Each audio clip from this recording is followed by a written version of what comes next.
الحمد لله رب العالمين. جزاكم الله خير. بارك الله فيكم. بسم الله، الحمد لله، والصلاة والسلام على رسول الله وعلى آله وصحبه ومن والاه واستنى بسنته واقتدى بهداه إلى يوم الدين. اللهم آمين يا رب العالمين. I would like to say all praises due to Allah, the first and the last, the inward and the outward, the beautiful, the magnificent, the majestic, the provider, the protector, the one who guides us all. Always we start with praising Allah Jalla Jalaluhu, and in reality no one is there permanently except Allah Subhanahu wa Ta'ala, and we will all vanish and we'll all go, just like our parents and grandparents, and just like our children and grandchildren will also go. So this is beautiful, this is amazing, this feels good. How did we end up with this? Because of Allah. So love Allah for everything that you enjoy in your life.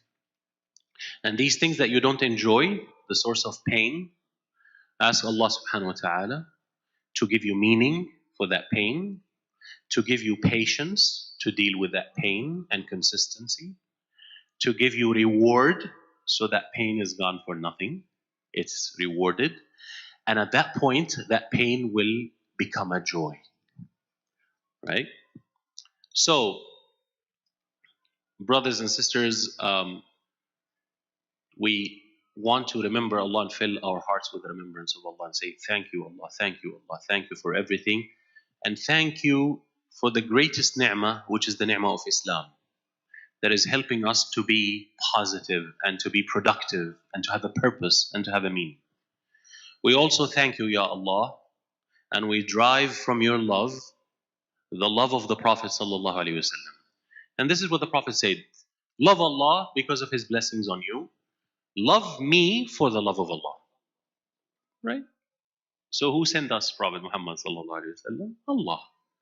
Who sent us Al-Quran Al-Kareem, his word to communicate with him? Allah. Who sent us an Islam as a way of life, positive, productive, meaningful, focused, amazing way of life? Allah. Who created the heavens and the earth for us? Allah. Who gave us a body? Allah. Who made us smart, educated, make money? Who gave us that money? Allah. So fill your heart with Allah's love and always reserve a place in your heart for Allah that no one else shares. That's the essence of Tawheed. That's La ilaha illallah. From that love comes another love, which is the love of the Prophet sallallahu alaihi wasallam. And quickly, I just want to address 2 points.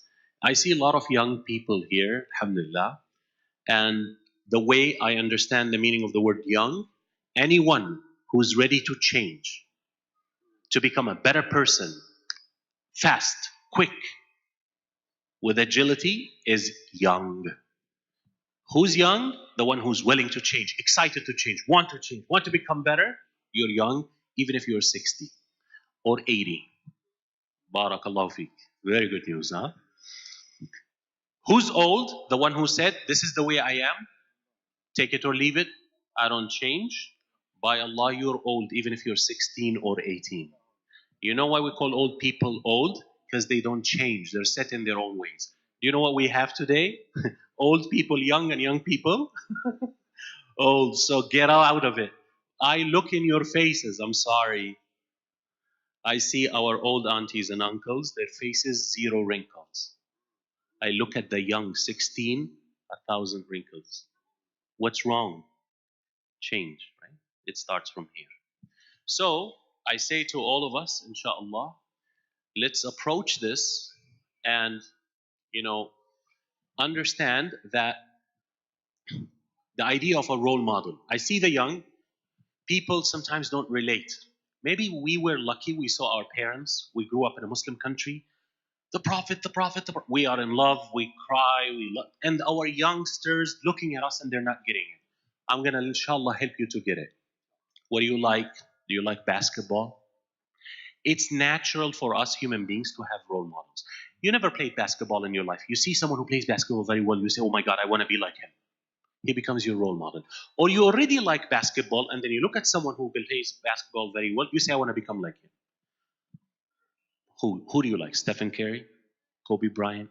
My generation is Michael Jordan. Karl Malone. You know the mailman? Come on. But nobody knows these people. 1995 to 2000, they were playing amazing. And they're still some of the greatest players. So your generation, having a role model is part of our psychology. Remember, when you were a kid, you're always looking at your mom and dad. Oh my God, when I grow up, I want to become like my dad. Oh my God, when I grow up, I want to become like my mom. It's part of the human psychology. You grew up a little bit up to age 13, and then suddenly you start looking at your friends. Oh my God, I want to become like this friend. No, no, no, like that friend. Oh, no, no, no, like he's funny. Oh, she's amazing. Oh, I want to be like this. I want to be like this. Naturally, this is what happens to you without you thinking. You grow up, and it depends what you want to do in life. You know, in high school, everybody's applying for colleges. You're like, I want to apply for college too. I'm not missing anything because you have role models around you. People in college start getting snapped by companies. You're like, I want to be snatched by a company too. I want to become a doctor too. I want to become an engineer. I want to become a lawyer. I want to become a businessman. If you want to start up a company, you start, oh my God, I need to read the life of Steve Jobs. I need to read the life of Bill Gates. I need to read the life of Elon Musk. I need to read the life of this and that. Depends who's this. This is natural. This is part of being a human. You always will have a role model, whether you know it or not. The question is, all of these role models are in their small space, in their whatever you're trying. But we human beings need an ultimate role model. You know what happened with Elon Musk a couple of weeks ago, a month ago? He lied to make people buy the stocks. They caught him. They fired him from the board of directors, but they kept him the executive director, right? He's disputing it. You get it? He's an amazing startup company, but he lied. Do you want to be like that? So that's one thing that you want to get in your head. Why the Prophet ﷺ? Why did Allah send the messenger? Because it's part of being a human that you grow up always looking for role models. Whether you know it or not, whether you like it or not, whether you believe in it or not, this is what's happening in your life. You don't live in a vacuum. You don't live on a planet on your own. Number one. Are we clear? Are we cool? That's why we have what? A role model. Number two, who's it today? Who's it? The amazing role model. Someone who started from humble beginnings and made so much money, became very successful in the world of business. Right or wrong? And these people have an amazing life. Even though they're running a big company, they still have an amazing hobbies and they do amazing things. Like what? They are mountain hikers, rock climbers, cave campers, and they do yoga. This is it today, 2018, 2019. Who's it? Oh my God, these people have time to do all of this. And they're amazing in time management and they make it big. And still, when they make it big inside their company, they act humble, like they're nobody. Oh my God, that makes people even more attracted to them. Who's it today? These people, when they eat different, they eat special. They have something called raw food diet. They have something called low calorie diet. They have something called, eating one type of food diet. They have something, they go sometimes when they eat meat, they're just amazing. They're just something different. They're amazing. And these people, like they do different things they have ideas. And then when they make a lot of money, then they go and make some charity like Bill Gates and all of that. Everything I said right now is nothing but a description of Prophet Muhammad sallallahu alaihi wasallam. Who's the mountain hiker, rock climber, cave camper? That's the mountain of Hira right there. Today, with stairs, it takes you an hour with breaks to go to Ghar Hira. Take the stairs out, good luck reaching up there. Who's the one that his wife said, from the crescent to the crescent to the crescent, we never lit a fire to cook food. They still were eating, but they were not eating cooked food. You know what you call that? Raw food diet. You know what's the problem? We're not impressed by our own prophet. We're impressed by everything. Any magazine, you pick it up. This diet, oh my God, this is impressive. I want to try that one. But we're not impressed with our own prophet. Who's the one who was doing meditation when no one else was doing meditation? The Prophet ﷺ. First ibadah in Islam. Who's the one that connected with nature? And nature spoke to him and he spoke to nature. You know the rock in Mecca? The Prophet is 10, 12 years old. Assalamu alayka ya Rasulullah. He used to get scared and run away. A rock saying Assalamu. What is it? What's Assalamu? Still, Islam is not revealed, right? Who's the one that the tree covers him when he sits down? He's talking to nature and nature is talking to him. Get impressed by your own Prophet. Enough is enough. We're impressed by everyone else except our own Prophet sallallahu alaihi wasallam. Who's the one who has an amazing time management to be the leader, the military leader, the people leader, but yet have time to come to the masjid, live next to the masjid, become accessible to people and listen to them? The Prophet sallallahu alaihi wasallam.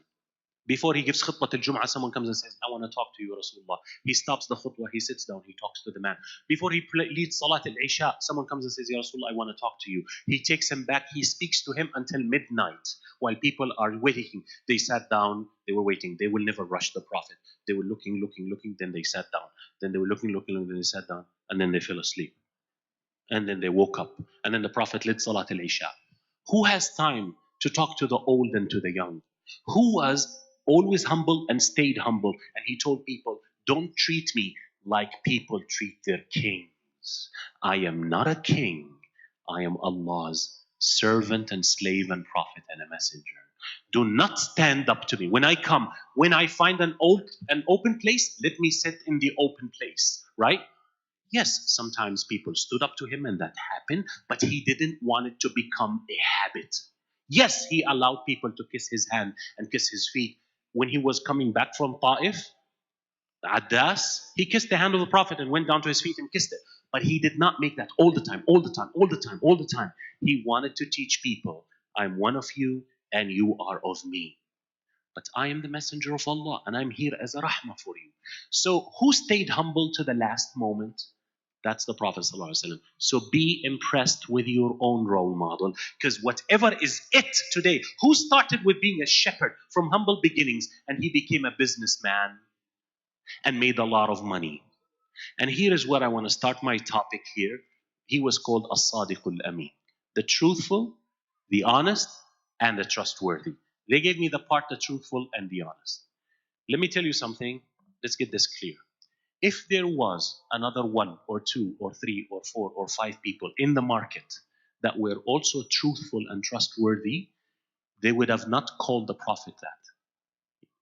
You only call someone the truthful, trustworthy, that means he's the only one, because it will become confusing. The truthful and the trustworthy, which one? Muhammad or Ahmad or Khalid or Al-Walid, which trustworthy? No. When you call someone the Al-Sadiq Al-Amin, the Arab knows when they talk what they're saying. The one. So I want you to think with me. You're surrounded by cheaters and liars. You're the only one who's telling the truth. In the world of business, is that an advantage or disadvantage? It's a disadvantage because everyone is lying and cheating. You're the one who's telling the truth.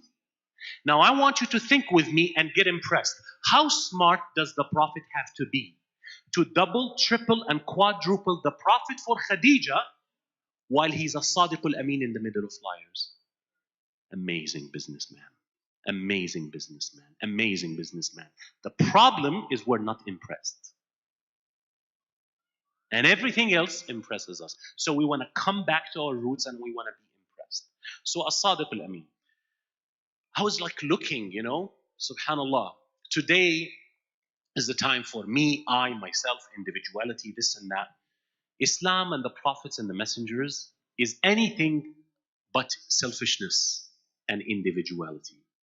That's why from Ibrahim alayhi salam, Allah tells him, Ya Ibrahim, I will give you words. Ibrahim fulfilled the words, the commandments of Allah. So Allah said, I will make you to mankind imama. Immediately Ibrahim said, how about my children? Allah said, the oppressors will not get my covenant. But those who make choices like you, I will give them the covenant. They will be honorable in my eyes. So Allah grants Ibrahim, Ismail, and Ishaq. Ismail comes first. What is the description of Ismail in the Quran? Are you ready? This will explain it. It runs in the blood. وَاذْكُرْ فِي الْكِتَابِ إِسْمَاعِيلَ. Mention in the book Ismail. إِنَّهُ كَانَ صَادِقَ الْوَعْدِ. he used to fulfill and be truthful to his promises. وَكَانَ رَسُولًا نَبِيًّا. And he was a messenger and a prophet. Who was called As-Sadiq al-Amin before As-Sadiq al-Amin? Ismail, the son of Ibrahim, the father of Muhammad. إِنَّهُ كَانَ صَادِقَ الْوَعْدِ وَكَانَ رَسُولًا نَبِيًّا. It's unbelievable. This Ismail alayhi salam and Ibrahim had a vision. It's all about starting with yourself, then your family, then the spiritual family. So, there is a special place for Ibrahim and his al. Who's his al? Ismail and Ishaq. Whose children? Ismail has 12 children. Do you know about the 12 children of Ismail? You only know about the 12 children of Yaqub alayhi salam. As a matter of fact, some of the Mufassirin called al-Asbat the children of Ismail, not the children of Yaqub. You understand? But whether they're the children of Yaqub or the children of Ismail, we love them all. Whatever, we don't have this discrimination or this problem. Whether it's Muhammad or Musa or Isa, we love them all. We believe in them all. We don't have that problem. Oh, we don't believe in that. No, we actually believe in that. But I'm just giving you an understanding. The children, it's about the family. Sometimes people will not listen to you. You're left with your own family. If you're a good example, your family will listen to you. So now, this Ismail alayhi salam and the choices that Ibrahim made and Ismail made and the children of Ismail one after another made were amazing choices. You want me to give you one example of their choices? I'll tell you one example. The Prophet sallallahu alaihi wasallam said, Allah kept on moving me from honorable backs of men to honorable wombs of women. There was no zina, there was no rape, there was no sifah, there was no adultery, there was no fornication. Do you know what that means? That means every father in the genealogy of the Prophet ﷺ made a choice. And we're talking about times that there was no prophet. Before Prophet Muhammad ﷺ, the last prophet was Jesus. Where was Jesus? Isa alayhi salam. In Jerusalem, not in Mecca.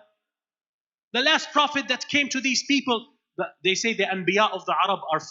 Ismail alayhi salam, right? Shu'aib alayhi salam, right? Hud alayhi salam, Salih alayhi salam, and Prophet Muhammad sallallahu alayhi wasallam. But when was the last? But even though no prophet in this, the fitrah is strong, the choices are right, and he's what? And they made a choice to always go for halal. One example, what difference does it make for you to make a choice today? What impact it has on you and on your children to the day of judgment? Do you choose halal? Your children will choose halal. You choose haram, your children will choose haram.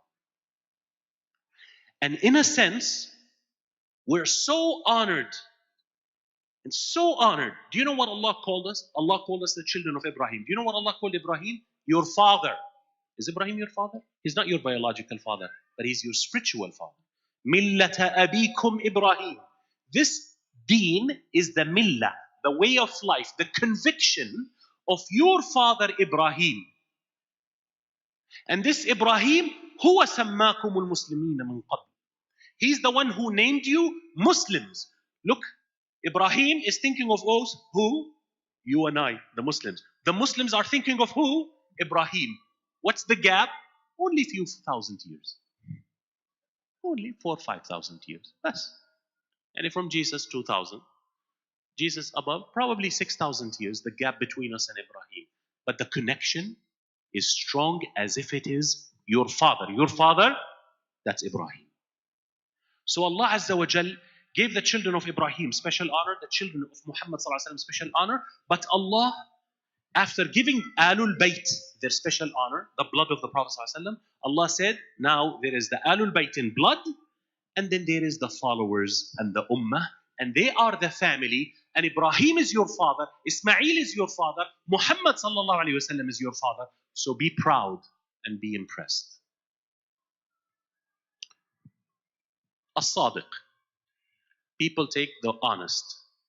What I found out is that when people say As-Sadiq al-Amin, they're talking about how the Prophet ﷺ was honest and truthful with the others. But I'm going to tell you something. That's only a reflection of him being honest and truthful with himself. Please do not forget that. Honesty with others is only a reflection of honesty with yourself. So I want you to think deep. Are you honest with yourself or not? Do you know what makes a person want to change? When they're honest with themselves.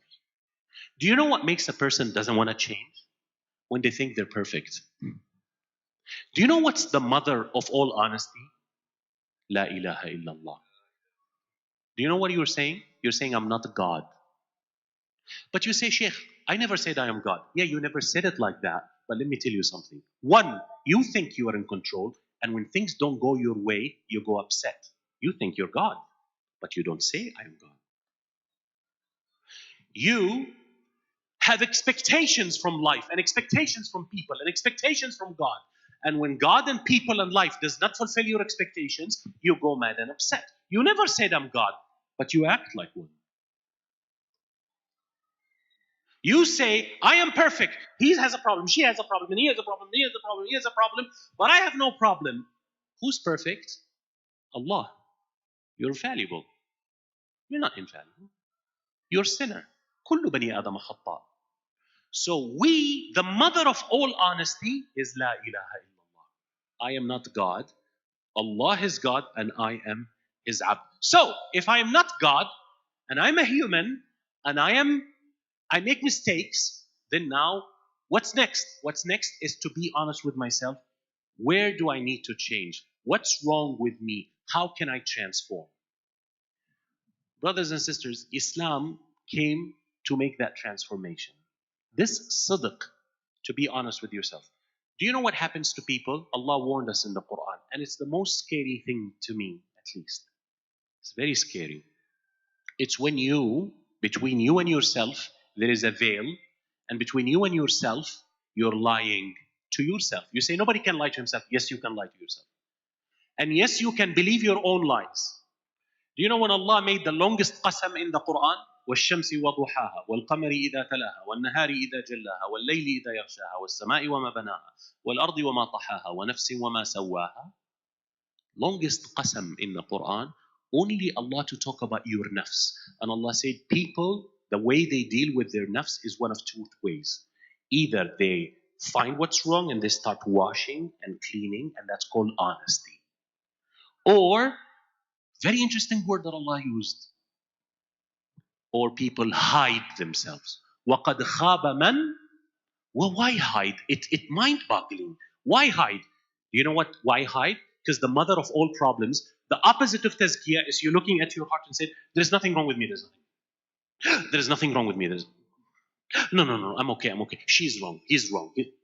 Then you get scared from facing yourself and your darkest places, so you never change. Now, you failed at being honest and truthful with yourself. You think you're going to be honest and truthful with the people? It's not going to happen. So that's why the gist of Islam is that transformation, the gist of Islam and the gist of the Prophet sallallahu alaihi wasallam. I want to mention one thing. I was mentioning it like 10, 15 years ago, and then this Jewish lady from Seattle, I keep on forgetting her name, she did a TED Talk, and she said something like, wow, I should have been on TED Talk. You know what it is? I will just show one moment of honesty. People don't pay attention to this, but this is one of the proofs that the Prophet ﷺ did not make up this stuff. You're going to the cave. You're writing poem. You're writing your ideas. You're writing your reflection. You're waiting for it to be done. Done. You come home after 5 years. Guess what, Khadija? We're done. I have it. I'm ready. I'm prepared. This is kadhab, liar. He wrote it, and he says God gave it to him. Do you know how the Prophet came back to Khadija? Frightened, shaken, because he's honest. Because he would not pretend and he would not lie about something. He was not looking for, I want to become great. But you know, in that humbleness, you know that in that self-honesty, you know that in that is all greatness. That's the hardest thing to you. You know, I'll tell you something. When you talk to people, at least in my experience, hello, assalamu alaikum, how are you? I'll kiss your head, you kiss my head, I'll kiss your hand, you kiss my hand, everything. We're happy. The second you ask people to change, they walk away. They can't handle it. The second you give an advice and you say, brother, I think you need to change. Do you have an advice for me? Because I will take any advice, inshallah. But I have an advice for you. Would you change this and this and that? That's when people run away. And you know why 100 people in Mecca believed out of 10,000 people? Do you know what was the success rate of the Prophet sallallahu alaihi wasallam? 1%. Do I need to finish the sentence? I don't need to finish it. You make the calculation, what's the other percentage? Do you know why? Because people do not want to change. And if you don't want to transform and change slowly but surely, you will live and die talking about Allah is beautiful, Prophet is beautiful, Islam is beautiful, the Quran is amazing, the Sunnah is great, and you are not amazing, and you are ugly, and you're disgusting, but you keep on talking, and you think all what Allah wants from you is to say, Allah is beautiful, the Messenger is beautiful, Quran is beautiful, okay, khalas, I'm done. Now I can go and do my thing. They had no problem, people of Mecca had no problem with generations before the Prophet. There was always one in a generation, two in a generation, three in a generation. They used to call him Al-Ahnaf, the people who did not worship the idols, they just worshipped one God. Quraysh, it never bothered them. Muhammad believes in one God, it doesn't bother them. But when Muhammad sallallahu alaihi wasallam moved from being salih to muslih, now we have a problem. From righteous to wanting righteousness for everybody and demanding change, now we're going to fight Muhammad. And you know what happened? They changed from a sadiq, they called him kadhib. Can you believe that? You know, people attack the Prophet sallallahu alaihi wasallam and Muslims go mad. Do you know the Quran preserved all the attacks on the Prophet and answered them? They call the Prophet kadhab, liar. Ashir, makes up stuff. Not only lies, he makes up stuff. Kahin, monk. Sahir, magician. Majnoon, crazy. Sha'ir, poet. Do you know all that, what happened? Before that, before he said, I'm a prophet, a messenger, I demand change from you. They came to him, they said, okay, one God, fine. How about we worship your God 1 year, and you worship our gods 1 year? Can you just stop? Plus, can you please explain to us, and Allah mentioned this with Shu'aib also, how in the world believing in one God has to do with our social status, economical status, and dealings, political status? What does believing in one God have to do with how I treat my wife, or how I treat my husband, or how I treat my daughter, or how I treat my slave, or how I treat my money, or how I charge interest, or how I fight? What does it have to do? Let God be with God. God is in the house. God is in the Kaaba. Separation between life and faith. The Prophet ﷺ said, I will not take your offer. So that's why, brothers and sisters, the fact that you were born and raised Muslim shall not give you too much comfort. Because Islam, alhamdulillah, it's inherited, but it demands from you change. And if you want to know how hard is change, you know what, we're all here. Do you know what's our wish? Any Muslim, weak in faith, strong in faith. Do you know what's his wish? To meet the Prophet ﷺ. And do whatever you want after that. You want to kiss his hand, kiss his feet, kiss his head, hug him, do like the Sahabi. Oh, you hurt me. I want to hurt you back. The Prophet exposes his side and he goes and kisses the side of the Prophet. He said, I heard that when someone's skin touches your skin, that skin is forbidden from hellfire. In the state of Iman, obviously. Right? So, I want you to think of this. Imagine seeing the Prophet for 13 years in Mecca and not wanting to believe in him. You know why? Because people don't want to change. They don't want to transform. They don't want to become. Change starts with honesty with yourself. That will translate into honesty with others. That will translate into honesty with Allah. And that will translate into honesty with any of His creation. It's unbelievable. And honest people are so rare in the world, you will be noticed that you're honest. So brothers and sisters, I love to, like, mashallah, there is so much beauty in this. The brother here has an amazing voice, mashallah. Some people, Allah give them beautiful faces. Some people, Allah give them beautiful bodies. Some people, Allah give them beautiful voice. Some people, Allah give them beautiful mind. Some people, Allah give them beautiful knowledge. Some people, Allah give them beautiful akhlaq. Allah distributes the rizq between the ibad. Everybody has his own strength. May Allah bless. There's a lot of beauty, but let's be grounded again. And let's say, I want to try and start my journey of transformation. I don't want to meet the Prophet ﷺ on the day of judgment and he says, you knew what I wanted from you. You knew my legacy. You knew what made me happy. Why didn't you do it? Why did you keep on talking about me, talking about me, talking about me, talking about me? But when it came to you embodying me and for people to see me through you, you refused that. Why? Are you ready to answer that? Or you want to keep on fooling around and beating around the bush and saying tomorrow and not me, and I'm not a sheikh, and I'm not an imam, and I'm not a scholar, I'm not alima, I'm not sheikha, I'm not imama, I'm not. I don't know what you're saying to yourself. I don't know what shaitan is saying to you. I don't know what your nafs is saying to you, but enough is enough. The Prophet said, people will come to my basin, to my lake, and I want to give them a cup from my hand. If you drink from that cup, you will never feel thirsty ever again. Before you enter Jannah, you will lose the sense of thirst. Done. And I'm ready to give it to them. And some angels come and move them away from me. And they say, they did not follow you. They did ugly things after you. Do you want to be that one? So, brothers and sisters, let's mix this beauty and this knowledge with a niyyah. I want to embody the Prophet ﷺ. I want people to say, Allah is beautiful because of these people. Islam is amazing because of these people. Because of you. The Prophet is amazing because of you. Today, reality check. Internet. Instant messages. Instant. Before that, what was there? The internet. Before that was there? TV. Before that was there? Radio. Before that, what was there? Cars. Before that, what was there? Horses. So I want you to go in your mind and take instant messaging, take it out. Then take internet out. No more internet in the world. Then take TV out. Then take radio out. Then take the cars and the trains.